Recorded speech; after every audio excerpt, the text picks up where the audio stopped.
La nuit tombait sur la ville, étincelante de lumières et de vie, alors que Bako restait là, seul, devant la grande baie vitrée de son immense demeure.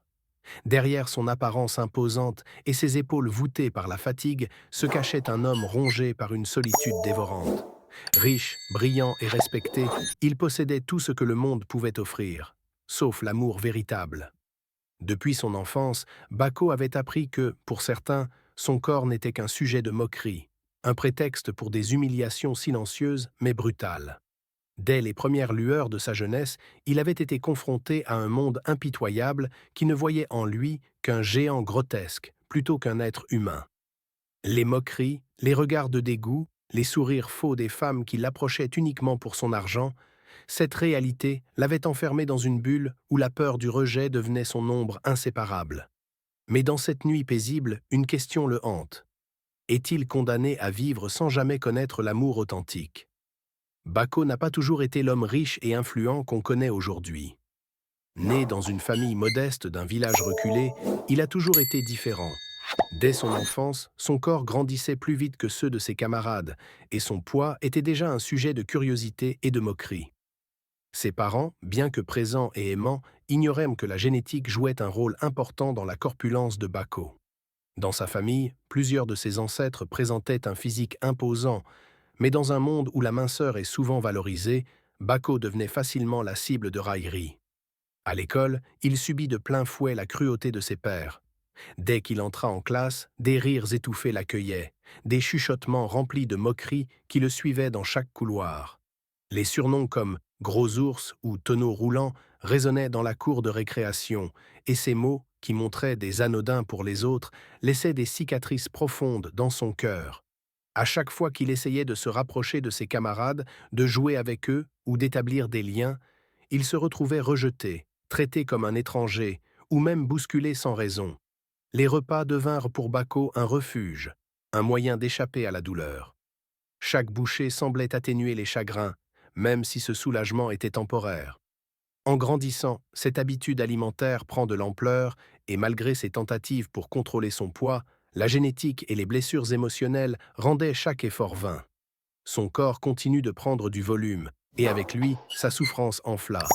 Arrivé à l'adolescence, Bako se mit à éviter les fêtes et les rassemblements sociaux, préférant la compagnie de livres et de ses études.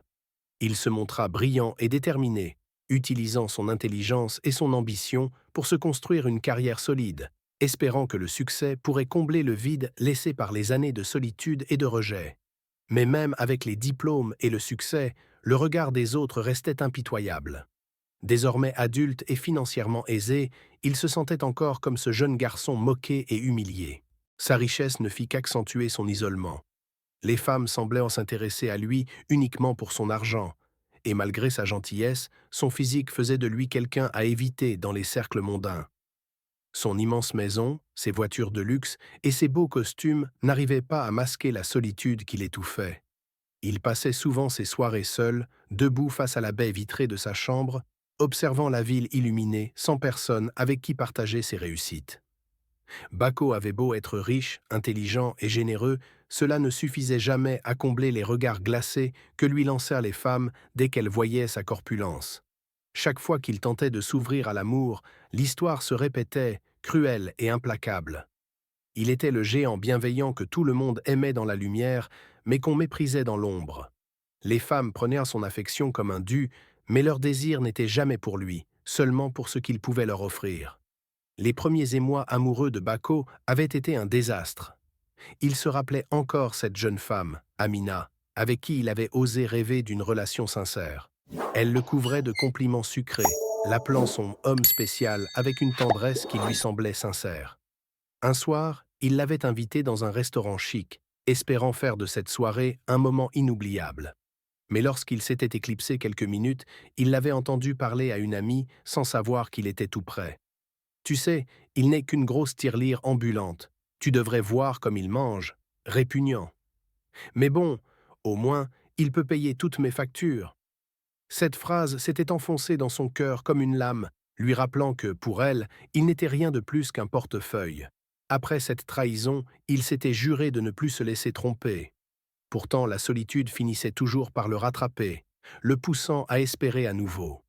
Un jour, il fit la connaissance de Linda, une femme élégante qui semblait l'apprécier pour son intelligence et sa gentillesse. Il crut, l'espace d'un instant, que le destin lui souriait enfin.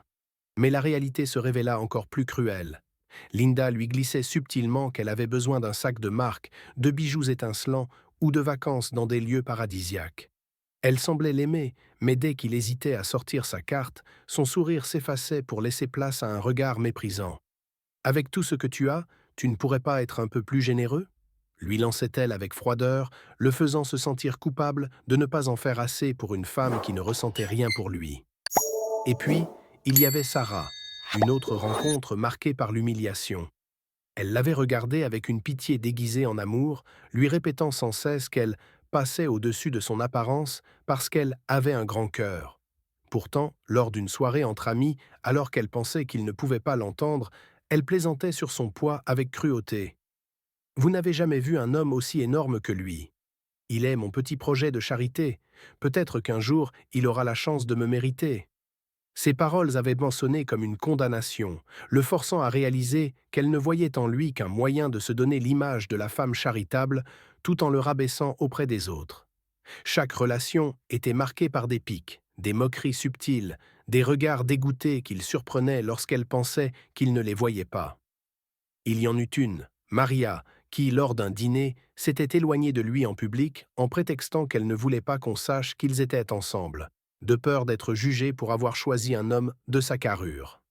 À un autre moment, elle lui avait même dit « Honnêtement, si tu étais comme les autres hommes, tu ne pourrais jamais sortir avec une femme comme moi. Mais on sait tous que tu paies pour avoir de la compagnie, Bako. » Elle riait, mais pour Bako, chaque rire semblait l'enfoncer davantage dans la honte et l'humiliation. Après tant de déceptions et de blessures, Bako décide d'abandonner l'idée de l'amour. Il se dit que personne ne pourra jamais l'aimer pour qui il est vraiment. Sa maison devient son refuge, et sa vie se réduit à ses affaires et à ses finances. Peu à peu, son cœur devient dur et méfiant, et il se construit un mur autour de lui pour éviter toute nouvelle blessure.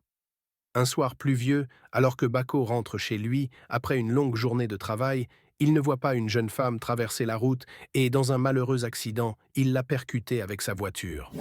Paniqué, il se précipite à son secours, prenant toutes les précautions pour l'emmener à l'hôpital.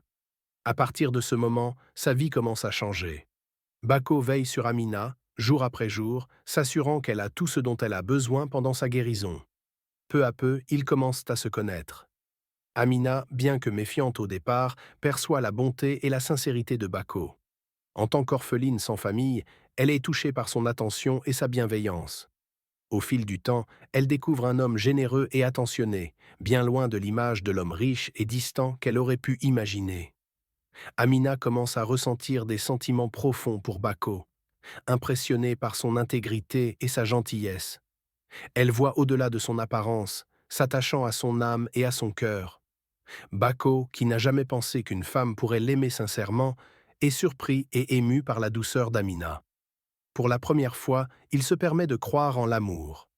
Après un long parcours, Bako et Amina construisent une vie basée sur l'amour et l'acceptation. Bako retrouve enfin une raison d'aimer et d'être aimé pour ce qu'il est.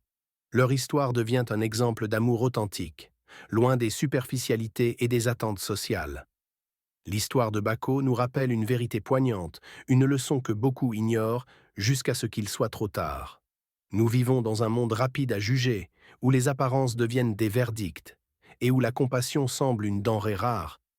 Mais voyez-vous, ce que nous percevons n'est souvent que la surface d'un océan profond de douleurs cachées et de luttes invisibles. Bako, cet homme à la carrure imposante, a porté toute sa vie le fardeau du regard des autres, un fardeau bien plus lourd que son propre poids. L'humiliation et le rejet ont façonné son existence, créant une barrière qui l'empêchait de connaître l'amour véritable.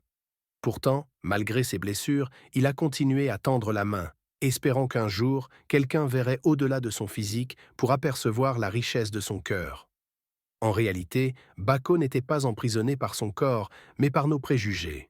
Les gens voyaient en lui un objet de moquerie, un homme différent, mais ils ne prenaient jamais le temps de connaître l'âme qu'il était. Et cette histoire tragique nous pousse à une réflexion profonde. Combien de fois avons-nous nous-mêmes jugé trop vite? Combien de Bacchos avons-nous croisés, détournant le regard sans comprendre leur douleur silencieuse? Sachez ceci, mes chers amis, la vraie beauté n'est pas dans les yeux, mais dans le cœur qui sait voir au-delà des apparences. Si nous nous arrêtons à l'extérieur, nous risquons de passer à côté de trésors inestimables, de perdre des êtres qui auraient pu nous enrichir par leur présence et leur amour. Bacco a découvert trop tard que l'amour ne se force pas, qu'il ne s'achète pas, et qu'il ne se nourrit pas de l'image que l'on projette, mais de la vérité que l'on porte en soi. Car derrière chaque sourire timide, chaque silence lourd, se cache une histoire, une âme qui mérite d'être aimée pour ce qu'elle est réellement. L'histoire de Bacco est une leçon pour nous tous. Ne laissez pas vos préjugés vous priver de découvrir la beauté authentique de ceux qui vous entourent.